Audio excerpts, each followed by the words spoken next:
plagio, dice Shklovsky, dice, es ir al problema con la solución ya dada. Mientras que Lautréamont, por otro lado, dice, el plagio es necesario, el progreso lo implica. Y Stravinsky dice, un artista copia, un gran artista roba. Como la pregunta más que nada va directamente a la relación entre herencia y robo. ¿Qué es heredar algo, tomar, y qué es robar? Y bueno, robar me parece que, yo digo, cuando se roba lo intimísimo es cuando sos epigonal. Porque bueno, todos los artistas saquean. Digamos, vos, yo qué sé yo, los artistas que tengo, que leo, los saqueo en algún punto. Pero robar lo intimísimo es cuando vos te convertís en una especie de ventríloco de esa voz. Robar significa que pases a través de tu voz, eso, que lo cribes a través de tu voz. Entonces ya el robo, bueno, y yo creo que está bien. Digamos, más o menos los artistas trabajan todos así, no hay una originalidad en términos esenciales, te diría. Lo que hay es invención. Pero la mayoría, lo que se ve comúnmente es lo epigonal. Eso es un poco el academicismo de la modernidad. Repetir constantemente e incesantemente el gesto de Duchamp, por ejemplo. Millones de tipos que se pasan haciendo el mingitorio. Ya está hecho. Entonces me parece que robar es, bueno, uno tiene que tomar a los grandes artistas. Giacometti roba, le roba a los egipcios, pero ¿qué hace? Se inventa y se reinventa en ese robo. Que me parece que es un poco lo que quiere decir Lautréamont con el plagio. Yo creo que el tipo que mejor utilizó ese procedimiento fue Guy Debord en Francia, para mi gusto. Digamos, trabajó de una manera muy, muy precisa, muy, muy inventiva el desvío. Desvío al cardenal de Retz, al mismo Lautréamont, a Madame du Deffand, etc., ¿no? Digamos, saqueó toda la literatura clásica del siglo XVII y XVIII. ¿Y tus herencias? ¿Cómo lo pensás con el robo? ¿Qué sería en todo caso? Pero ¿y herencia? ¿Cómo situás el tema de la herencia? De tus influencias, o por decirlo con Bloom, ¿no? De la angustia y la influencia. Bueno, está bien que cites a Bloom porque yo creo que la influencia no es una angustia, es una alegría. En realidad, el angustiado es Bloom. Porque en realidad la influencia, si digamos eso tiene que ver con la herencia, por ahí sí, pero la influencia es algo que uno debe tomar, que va de suyo. No sé, a mí no me preocupa el tema primero no es una angustia, y después no es una noción que me parece muy activa, la noción de influencia, más bien me parece un poco restrictiva. Yo te diría mis lecturas. En ese sentido, mis lecturas son variadas y siguen todo el tiempo, es incesante la lectura. No es que ya leí. Yo, digamos, en ese sentido me gusta lo que dice Milita Molina, ¿no? Que ella dice, la gente ya leyó. Cuenta el ejemplo de una vez se acerca a una persona, que no voy a nombrar, y le habla de Kerouac y esa persona le dice, esa otra escritora le dice, ya lo leí. No, entonces todo diálogo es imposible, ¿viste? Ya lo leí es casi el gesto del tipo epigonal. Porque obviamente que si ya lo leí ya sabe de qué se trata y no hay mucha posibilidad de seguir hablando. Y eso es la influencia, yo estoy en contra de eso. Justamente, es una de las cosas, uno de mis rechazos, ese ya lo leí.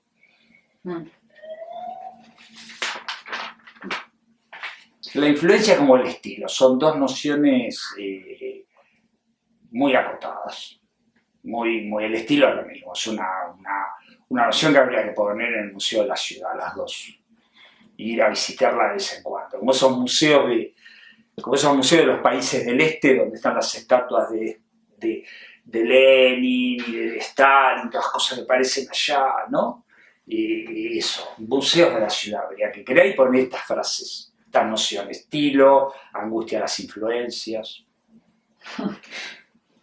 Y también decís, haces una distinción, esos libros que pueden ser contados por teléfono y esos que no. Bueno, ahí mezclo dos cosas. Una, la frase de Néstor Sánchez, que cuando le preguntaban por la literatura latinoamericana, la que él tenía en esos años, ¿no? Vargas Llosa, Márquez, Donoso, dijo, es una literatura que se puede contar por teléfono. Y él agrega, es uno de los momentos más bajos de la lengua española, cosa que coincido, y mucha gente pensaba lo mismo en esa época. Así que ese es un punto. ¿Y el otro? Decís, eso, por un lado la literatura que se puede contar, sí, bueno, y el otro se puede contar por teléfono, y la que es de oído y no, como haces una distinción ahí. Sí, bueno, y la otra tiene que ver con los libros permitidos y no permitidos. Eso creo que... Bueno, eso es de Mandelstam. Mandelstam dice, se escriben libros permitidos y libros no permitidos. Y me parece que ahí traza una línea que todavía sigue siendo activa, esa línea para pensar la literatura. Digamos, hay una gran cantidad de libros permitidos, que es lo que hablamos en alguna oportunidad, digamos, la restauración que se hace en los 80 de la narración, es decir, sujeto, verbo, predicado, todos empiezan a escribir tercera persona reinante. Bueno, eso está dentro de los libros permitidos. Y Celarayán, por ejemplo, para hablar de un escritor que todavía estuvo vivo hasta el 2000 y que publicó 2 o 3 libros en los 80 y en los 90, escribió libros no permitidos. Un poco de la mano con lo que charlábamos, también decís traducir lo intraducible, y aparece esto insistiendo de nuevo, pero en relación con la filosofía. Decís, la filosofía no quiere oír el poema, quiere oír poesía, lo sagrado. Entonces ahí citas a Mellonic, que dice, se trata de pensar el poema y defenderlo contra la filosofía. Se trata del poema como ética y política del sujeto contra el arte y contra la filosofía, contra la poesía misma. Un poco la pregunta va en relación a esto de lo... ¿qué quiere decir que el poema va contra la poesía misma? Y bueno, porque la poesía... La poesía junto con la filosofía, ese matrimonio que debe llevar unos 40 años más o menos, digamos que ese es un cliché que fundó Heidegger y bueno, es un cliché activo. Baudelaire decía que hay algo de genio en inventar un cliché y bueno, yo creo que es verdad porque sigue activo. Y bueno, yo creo que la poesía ya tiene el poema, tiene el arte, es como la estética ya tiene el arte. Y el poeta no tiene el poema. Va hacia el encuentro del poema, lo tiene que inventar. Yo creo que ahí está toda la diferencia. O sea, la filosofía también tiene la poesía, ella sabe de qué va la poesía. Yo creo que contra eso el poeta se tiene que levantar. Y justamente esta restauración de la que te hablo, que se hace de la mano de ciertos sectores universitarios y este academicismo de la modernidad, fundamentalmente, yo lo llamaría academicismo de la modernidad, esta restauración, lo que digamos, hacia donde apunta es a tragarte la voz. Si un artista se va por ese lado, digamos, por ese lado de lo permitivo, pierde la voz. Porque toda esa restauración ya tiene el poema. Y el único que no tiene el poema es el artista. Si realmente no, vuelvo a repetirme, si no es epigonal. Yo creo que un ejemplo de los años 80, para mí el gran ejemplo es Ricardo Celarayán. Porque bueno, Sánchez publica en los 80 un libro, y bueno, un libro extraordinario, La condición efímera, pero ya había publicado su obra entre los 60 y los 70. Pero Celarayán, que publica unos libros de poemas, después apareció en el 2010 Lata Peinada, su novela póstuma, creo que es el gran artista. Carlos Correas es otro artista que tampoco tiene el poema. Digamos, en ese sentido quiero decir que este maridaje poesía-filosofía está todo el tiempo hablando sobre lo que ya tienen y no dejan aparecer lo nuevo, no quieren aceptar el oficio perdido, un poco como... Levi-Strauss es un defensor de lo que ya ha hecho, por ejemplo, cuando habla de la pintura y se queja de que la pintura moderna no respeta los cánones del siglo XIX. Bueno, si se respetan todo el tiempo esos cánones, no se inventa nada, no dejas aparecer lo nuevo. Los oficios se pierden, algunas maneras de pintar o de escribir se van perdiendo y aparecen otras. Pero bueno, vivimos épocas de restauración en lo político, épocas regresivas. Yo pienso que eso se empieza a dar en los 70. En Argentina en los 80 porque se da después de la dictadura. La dictadura ocupaba un espacio enorme y bueno, la gente se las arreglaba como podía en un estado de terror. Cuando viene la democracia, lentamente se alcanza eso que ya se dio en Europa, que es la restauración de esto que te digo para sintetizarlo, sujeto, verbo, predicado. No quiero decir que obviamente con la dictadura era distinto, no, estábamos ocupados en otra cosa, tratando de escapar al terror, no sé si soy claro. Y también decís, no escribo para ser leído, en La Mañana Sol de Limón pones eso, no escribo para ser leído, que no hay un público cuando uno escribe, un poco, está por fuera el reconocimiento del acto de escribir. Y sí, claro. Sí, porque si escribís en consonancia con un público que buscás, estás haciendo una novela o un poema, no sé, dirigido, estás buscando un lector. Estás... No, te agradezco, estoy muy feliz. Por eso creo que uno escribe... sí, vos escribís, en principio creo que uno escribe para uno mismo. Eso... Después, bueno, aparece la dimensión de la alteridad. Cuando publicás, ya aparecen unas voces que te dicen algo sobre lo que escribiste. Pero eso es relativo también, porque si te dejas amacar un poco en ese eco, estás cagado, ¿no? Estás jodido. Digamos, mejor no escuchar esos ecos, ¿no? Porque esos ecos te pueden volver a traer, te pueden dejar pegado a lo que hiciste. O sea que sí, no hay un público. Uno no se escribe ni para que te rechacen ni para que te acepten. Yo qué sé, uno escribe. ¿Y cuándo publicaste el primer libro? En el 2006. Publiqué un libro poemario, La Línea del Tiempo. ¿Y ese querer publicar en ese momento, cómo se armó? ¿Por qué? ¿A raíz de qué? Y se armó a raíz de que ya me pareció que tenía un libro que era publicable, así de sencillo fue. Tuve mucho tiempo sin publicar porque escribía cosas sueltas y a partir de ese momento apareció la idea de empezar a publicar libros. No hay mucho más que eso. Sobre la traducción, ¿no? Anotás que Néstor Sánchez tradujo a Milló, que Mariano Fisman a Gerasim Luca, que Mellonic tradujo la Biblia, Milita Molina a Federman, Abadía a Kerouac, y decís que son traducciones en continuidad con lo que escriben. Y esto nos hizo pensar en lo que nos contabas el otro día, que vos traducís como escribís. Y sí, a partir de lo que... Ya a mí me interesan ese tipo de traducciones, digamos, la traducción que parte justamente a partir de la escritura del propio traductor. Porque me parece que pone una carga corporal distinta y pone el oído en el discurso, no en la lengua que traduce, sino en el discurso que está traduciendo, que es muy distinto a poner el oído en la lengua.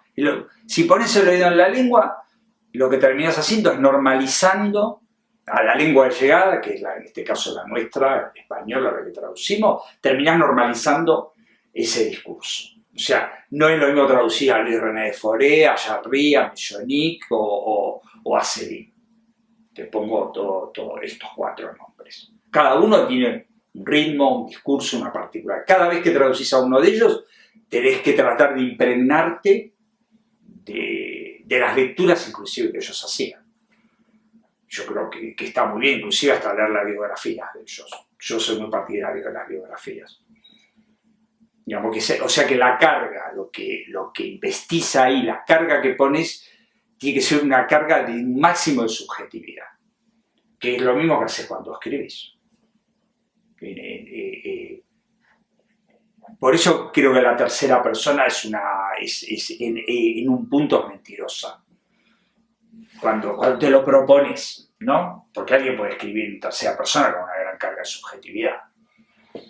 Pero hacer el mito de la tercera persona, la verdad que a esta altura ya me parece lo máximo de la regresión.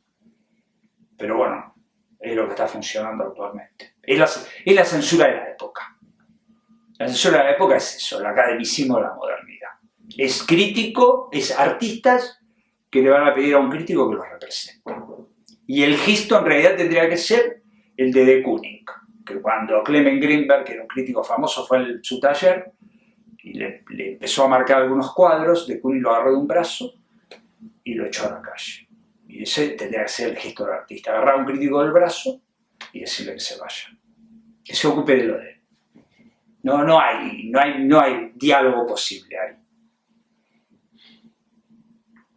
Y ves que en la primera persona sí está la carga de la subjetividad. Sí, aunque uses tercera también puede haber una primera persona. Yo digo, la tercera persona, cuando es puesta, está repuesta como la garantía de la narración. Esa crítica es la que hago, que es lo que pasó en los 80. ¿No? En los 70 también pasó eso, se empezó a restaurar toda la experiencia de la narración, en casi todos los países pasó eso. Y entonces los escritores empezaron los escritores, bueno, por lo menos lo que a mí me interesa, siguieron escribiendo, obviamente, y hay escritores actuales contemporáneos que me interesan.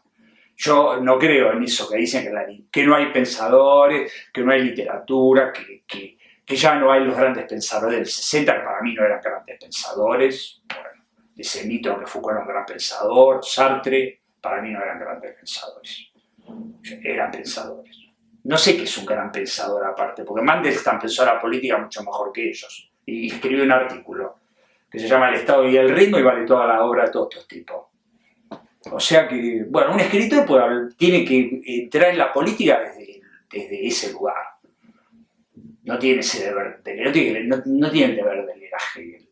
Va a aprender más si lee a Nadia Mandelstam que si lee a Hegel, o si lee a Foucault. Pero bueno, es un punto de vista. ¿Pensás que la primera persona o el escritor con la carga de la subjetividad o, digamos, afectado, tiene algo de patético también? ¿Pone algo en juego que es su patetismo? ¿No se lo esconde, no es elegante? ¿No? Y sí, yo que sé, es difícil, ¿no? Sí, puede ser, sí, habría que ir uno por uno, pero bueno, es un riesgo, ¿no? Es un riesgo. Sí, está ahí. Si te arriesgas. Yo tampoco quiero hacer de la primera persona un mito, ¿no? Yo, digo esto porque como ahora ya la tercera es la única manera de escribir, entonces digo, bueno, ¿y qué hacemos con la literatura de Kerouac y de Néstor Sánchez y de Cela Rayán? ¿Y dónde la metemos? Bueno, yo la pongo en ese lugar, son libros no permitidos. En La mañana sol de limón, ahí aparece el personaje que lo vemos como un tipo rencoroso que también es encantador. Y la pregunta es por la molestia que tiene el escritor todo el tiempo y que es más que una molestia, que es algo así como lo que decíamos de Mandelstam, como que en la poesía siempre es la guerra, ¿no? Y hay una molestia-guerra en el escritor.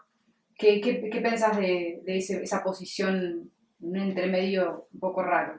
Bueno, pienso esto. Digamos, la molestia viene, que inclusive puede llegar al resentimiento, al rencor, porque vos estás escribiendo y lo que hay del otro lado muchas veces, casi siempre, es, digamos, el intento de normalizar lo que haces. Entonces, tenés que atravesar eso para poder pararte en lo que estás escribiendo. Esos intentos de la censura de tu época que te invitan a consensuar, a que lo que haces tiene que tener un carácter social, o testimonial, o de vanguardia, bueno, en fin, todos los tópicos que andan dando vuelta, depende de la época que te toque, ¿no? Entonces la guerra está justamente ahí, que si vos sos un escritor que está del lado de la invención, inevitablemente vas a chocar con ese criterio académico. Claro, ¿no? Ese criterio académico no se da únicamente en el universitario, que es algo que se me escapa porque no estoy ahí. No, ese academicismo de la modernidad está a todos lados. Y lo repite, es la censura de la época. Así como en Flaubert tenía la censura de los jueces, o tenés la censura de las dictaduras, también tenés este tipo de censura, ¿no? Bueno, yo qué sé, un sociólogo se tendría que ocupar de hacer todas las diferencias. Ahora no es el caso. Pero ves en la posición del que escribe que no puede por lo menos estar en la comodidad, no puede estar tranquilo, no puede estar cómodo, siempre hay una especie de incomodidad que... Yo creo que no. Y me parece que no solo el que escribe, si vos realmente usás el lenguaje para vivir y no para comunicarte, entras en una zona de incomodidad, de incomodidad y de incomunidad, valga el lapsus. Porque la comunidad justamente quiere que todos hablemos más o menos de una manera entendible. Entonces yo creo que ahí tiene que ver con la posición que tenemos en el lenguaje. No hace falta escribir para estar de punta con el consenso. Si hay un tipo que habla raro, ya llama la atención eso. Porque en general la noción que hay sobre el lenguaje que es para comunicar. Y va desde, no sé, desde cualquier tipo, digamos, funcionarios, profesores, poetas, escritores, todo eso está todo el tiempo dando vuelta. Nos entra por la ventana la función comunicación. Y el Benveniste dice, el lenguaje sirve para vivir. Entonces, si un tipo usa el lenguaje para vivir, bueno, ya es un tipo que llama la atención. Eso pasa en la experiencia personal.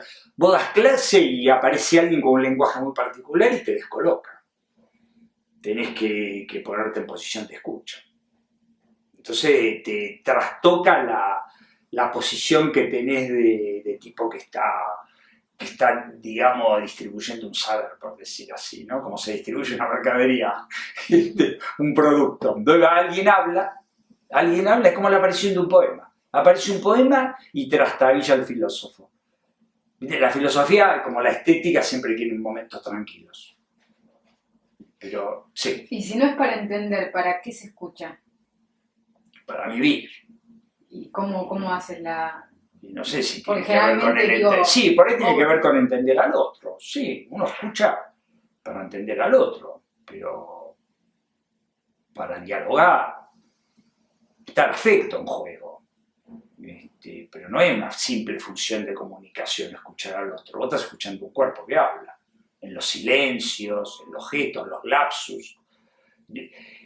Y estamos todo el tiempo interpretando, no, porque la interpretación tiene un carácter medio policíaco también, ¿no? Pues yo digo algo y un tipo dice, pero a esto no, dijiste, viste que aparece la función de interpretación tiene algo policíaco. La de la escucha, no.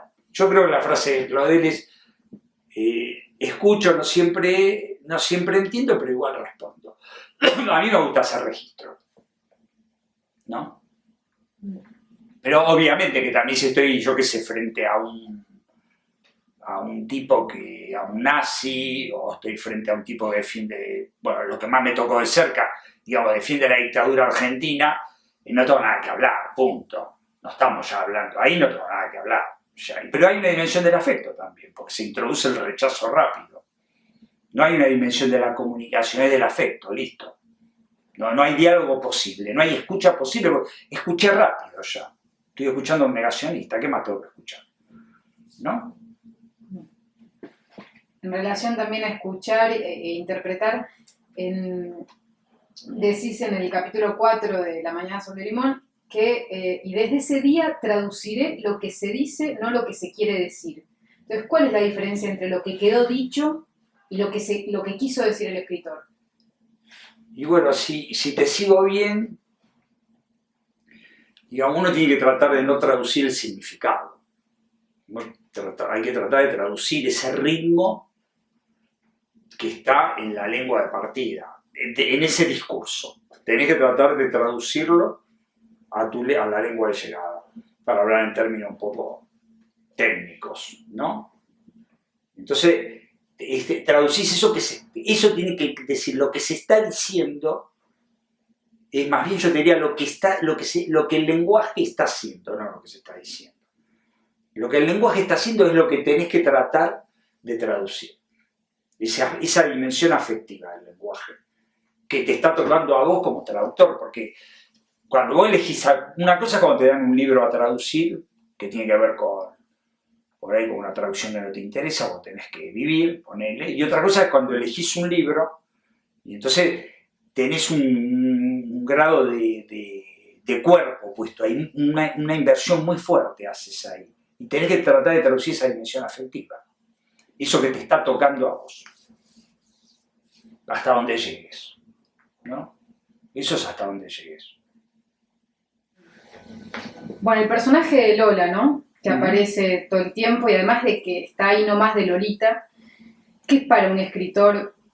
Pero en realidad para vos que escribís, ¿qué es Lola? ¿Qué es ese lugar? ¿Qué? No me animo a preguntarte quién, porque no sé si va por ahí, sino qué es. Y bueno, está hecho de experiencias personales y de una historia en particular que, bueno, no viene al caso porque es de hace millones de años, en mi infancia, de una mujer que veía pasar y el barrio comentaba. Y bueno, todo eso más las lecturas hicieron aparecer ese personaje. Es un personaje hecho de incrustaciones, de fragmentos. No es alguien en particular, no puedes preguntar quién, no es alguien en particular. Es, son fragmentos de la experiencia, ¿no? Y también de la invención de la escritura, porque no lo podés calcular, vas escribiendo y aparece, y se va armando. Eso. Después por ahí te sorprende si lo lees más tarde, no sé todavía. Pero bueno, pero tiene que ver con la dimensión familiar, afectiva, con la experiencia de la lectura, de los personajes de mujeres que me gustan, de la literatura. Pero que no es que lo tenga claro eso se va dando en la escritura, lo mismo que el personaje de Elía, por ejemplo. Digamos, la historia es una pequeña historia que están en mi adolescencia, fundamentalmente, de dos chicos que se querían, que andaban por ahí y que ocasionaron una especie de conflicto en el barrio. Y bueno, listo, no te lo cuento porque si no caemos en el teléfono. Pero trato justamente de desarmar esa historia, pero está ahí, es una historia que me quedó. Perdí de vista a los personajes, pero es una historia que me impactó. Me impactó ese fragmento de historia de dos tipos que protagonizaron un pequeño minidrama o drama, yo qué sé, del siglo XIX. Una cosa así, tipo floretiano, ponerle más o menos, para ponerlo un poco bajo el paraguas de un tópico. Y a partir de ahí empieza la escritura. Después ya se pierde eso, ¿no? Para ir un poco al terreno de las ideas, que sé que no te gusta tanto, pero no sé cómo preguntarlo, pero ¿hay algo así como un lugar, mujer, para un escritor que necesita poner en algún lado eso que imagina, que fantasea, porque es como que si fuese mucho más que una mujer, es como un lugar mujer, se me ocurre de esa manera decirlo. Y, sí, porque puede ser, porque uno tiene, a ver, pero déjame organizar un poco esto, porque uno tiene la idea mujer, pero es muy eso es esencializar, es como decir el judío, no hay la mujer, el judío, el árabe, no, es un judío que conoces, un árabe que conoces, una mujer que conoces. Entonces, por ahí ahora me haces pensar, justamente la escritura es tratar de salir de ese lugar mujer, para que aparezca una dimensión de personaje por ahí que justamente salga de la esencialización mujer. Y a la vez el nombre del personaje es Lola, que es la esencialización mujer, por otra parte. O tiene mucho en el sentido de la I nomás de Lolita, que está... No había pensado en Lolita, aparte, pero bueno, está bueno. Lola, ¿no? Sí. Si te agarras a la palabra, mira lo que es. Sí, bueno. Casi anatómica. Sí, bueno, puede ser, no lo había pensado. Ni sé por cómo me apareció. La verdad que ni sé cómo me apareció. Pero bueno, ahora me haces pensar. Celine tiene un personaje que se llama Lola, así que por ahí espero no habérselo robado a él, pero si se lo robé, me la banco. Es el juego perfecto, entonces. Claro. Si se lo robé, está todo bien. Entonces, ¿qué cornisas ves? ¿Qué riesgos? ¿Qué abstinencias cuando escribís también? Y yo qué sé, mucho no te puedo decir porque la estoy escribiendo, ¿viste? Es difícil hablar de lo que uno escribe, porque podés empezar a reteoriquear un poco, ¿viste? Sobre lo que escribís. Y la verdad que, ¿para qué lo escribís si vas a hablar sobre eso? Pero yo te diría que en principio la palabra pureza a mí es una palabra que me produce como cierto escozor, ¿viste? Me gusta más el mestizaje, que las cosas se mezclen Me gusta más la palabra cosmopolita, mestizaje, ¿no? Pureza es una palabra, pureza de formas, ponele, podemos encontrar, ¿viste? Que a veces la crítica dice, habla de la pureza de formas, del poema. A mí es una cosa que eso me produce, no está dentro de mi punto de vista sobre el lenguaje. Pues en un ensayo sobre Macedonio Fernández aparece la frase el bosque de la lengua. Y citando a Macedonio decís que toda posteridad nace a respirar bajo un régimen de crítica inhibida. Un poco es la pregunta por esto, ¿a qué te referís con el bosque de la lengua? Que también aparece en un texto sobre, un ensayo sobre Tonis, que decís con una pata en el bosque de la lengua. Sí, el bosque de la lengua se lo saco a Milloni, que escribió un libro sobre el bosque de la lengua. Es el bosque del lugar común, es el bosque de la comunicación, es el bosque de la pureza, el bosque del concepto del genio de la lengua, que es la idea que la lengua le habla a la lengua. Entonces yo creo que, digamos, lo traigo a Macedonio porque es el escritor que, por excelencia, digamos, para mí, viste, argentino, es uno de mis escritores predilectos, que justamente no está en el bosque de la lengua. Creo que eso aparece en lo que escribí sobre el libro que hizo Germán García, ¿no? Creo que sí, vos lo viste. Sí. ¿No? El libro de entrevistas a Germán García, que es un libro, a mí me parece un libro extraordinario, ¿no? Porque justamente calculo que García no calculó eso, ¿viste? Pero es una manera de intervenir en la literatura, digamos, tener ese rasgo, esa audacia de ir y reportear a los tipos que todavía quedaban vivos. Eso es poner, digamos, eso es intervenir en la literatura, aunque el libro no se reedite ahora o casi lo tomen, no importa eso. Yo un poco lo que escribí, digo que, bueno, García ya había escrito La Nina, que me parece una novela impresionante, ¿viste? De la que tampoco se habla. Pero esa es la continuidad, digamos, un tipo escribe una novela a X edad, no importa, la publicó creo que a los 19, 20 años y no tiene nada que ver la edad ahí. Y después puede intervenir haciéndose libros sobre Macedonio, que es un libro impresionante, pero justamente porque escribió Nanina. Sería más o menos lo mismo cuando hablamos de la traducción. Llegás a hacer ese tipo de cosas porque está relacionado con tu escritura. Va de la mano la pregunta. Te cito, a bolsillo seco, Cantinela, estás al pie de la pared de todos los psicologismos, de la familia, de los amigos, de los enemigos. El antilirismo encarnado viene a buscarte.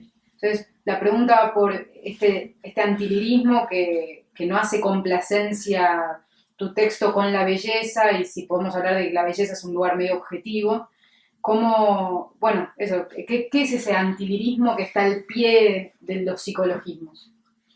Y bueno, ahí está la palabra, la frase bolsillo seco, que es, digamos, la que ahora en la lectura que hace me viene. Y todo lo que me parece que un poco en la mañana, el IA, que es un poco el que está ahí llevando la voz y la pierde, no importa eso, tiene el bolsillo seco. Y eso creo que define un poco las cuestiones entre el lirismo, el antilirismo. Yo digamos, no tengo nada contra el lirismo, todo lo contrario. Digamos, hay una postura del antilirismo en la poesía argentina. Hay una postura, una posición del antilirismo, escribir antilirismo, que me parece la verdad, me parece un tópico impresionante. Porque el lirismo no es la poesía, el lirismo es tu propia voz. Eso para mí es eso el lirismo. Es como vos trabajás tu voz escribiendo. No sé si te respondí la pregunta. Sí. Vive de migas, no vive del pasado, vive de migas, está sentado en una mesa y mira a la ventana de enfrente, un clásico del cine, pero es así. Espera que le salte algún pasado, o quiere ver ese velador prendido, o a los vecinos en el piojar diario, dejó el cuaderno, se aburrió, vive de migas zanjado, se dejó crecer la barba, lo visita una vez por semana, hablamos del esteta que va al café, y se burla de los escritores argentinos, el pobre manco degradado no puede escribir una línea, no escucha los libros, lo lee con los ojos. ¿Por qué no se pone alguna vez a escuchar El campo Pisingalo y después hablamos? ¿Por qué tanto miedo? el esteta. Dejamos a los sordos como sabe, que me gustan las citas justas, me la regala. Y no soy ni un gran industrial, ni argentino, ni estadounidense. No hay nada que esperar de mí. Sentencioso. De los amigos, allá solo vienen frases. Solo un chamullo prometedor. Algunas malicias, alguna burla. Estamos en el paraíso perdido. En esta mañana de color de limón, la pelea contra el sentimiento de inutilidad muerde la mano de escribir. Porque el paraíso estuvo siempre perdido, para nosotros fue rápido. Porque siempre miramos para la vereda de enfrente. Enseñanza suprema. Esa era la felicidad, que estaba allá y no aquí. Y esa marca es para siempre. Es una herida más que una marca. Odio la palabra marca, odio la palabra huella, odio la palabra rasgo. ¿Y qué hago con este rechazo insistente? No sé, ni cómo sigue esto. Mi vida, esa, la de ganarse la vida. Miro la ropa colgada en el fondo de Sarandí. No está el tero ya fue. No se puede volver a escribir ese tero. O se puede, lo extraño mis hallazgos. Pero no se escriben una y otra vez los hallazgos. Ahora me quiero ver. No está el tero, es un montón de recuerdos de la mañana. Hay que poner la botella en el mar. ¿Quién decía barcos perdidos? Acá todo el mundo se mueve entre las 6 y la 1 del mediodía. Pasa el pasteleo, lo esbozo, apenas. Caminan a ritmo, sonámbulo, es un pastelero a los 16 años. Pero se puede cambiar de casa. Yo esbozo notas. 3 líneas que junto muy despacio, pero las escribo y las junto. Me las hago visibles de a poco. Soy lento. En la otra pieza vive la novia. La ventana da al jardincito. La abre fatalmente en las mañanas de sol. Ella manejaba sus remilgos para ganar novio. Lo agarró, a gancho de novia, y se instalaba siempre en la pieza de al lado. De acá no se moverá nadie. Seguirán aquí. Es un lirismo desesperado. Los idiotas de la erosión no entren, no vengan, no encontrarán ninguna bohemia folclórica. Detesto a la bohemia y detesto a los artistas. En la otra pieza, la que está en sesgo a la de la novia, vive un viejo que miraba con sus ojos negros esa felicidad en medio de todos esos pobres diablos. Uno hubiera dicho de ser culto, puro sutil. Siempre a la puerta, posición de sentado y de 3/4, casi piramidal, las manos sobre las rodillas bien juntas. Sin barba, mucho pelo. ¿Qué mira? ¿Hacia dónde mira cuando no mira la felicidad? Y una pregunta, ¿y ahora qué estás leyendo? Y ahora estoy leyendo una biografía de Kerouac, que es una biografía donde hablan todos los que fueron amigos, enemigos o próximos a Kerouac. Es una biografía de entrevistas. Está dividida por distintas etapas de la vida de Kerouac. Y hablan todos los que, bueno, con lo que acabo de decir. Y estoy leyendo una biografía del mismo tono sobre Billie Holiday, que se llama Lady Satin, sí. Que también son todos testimonios de Billie Holiday. Y bueno, y un libro de correspondencia a Nadella Mandelstam, con Yadam, y Nadella Mandelstam es una de mis escritoras predilectas.